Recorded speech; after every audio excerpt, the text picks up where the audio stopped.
Besar untuk kemajuan prestasi olahraga di Sumatera Selatan. Ini program yang kita buat dari KONI Sumatera Selatan dengan menghimpun donasi dari seluruh pengurus di KONI Sumatera Selatan ini. Kita himpun, kemudian kita belikan bentuk barang sembako, ada berapa ratus ini, nanti saya prosesnya belum tahu. Ini kita serahkan kepada koperasi KONI untuk mengelolanya, dan hari ini secara simbolik kita serahkan.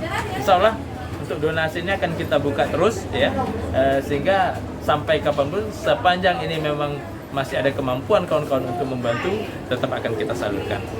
Berarti berkesinambungan bantuan ini? Insya Allah ya, ini harapan kita berkesinambungan, tidak hanya satu kali ini saja. Sebelum ini ada berapa banyak bantuan Pak?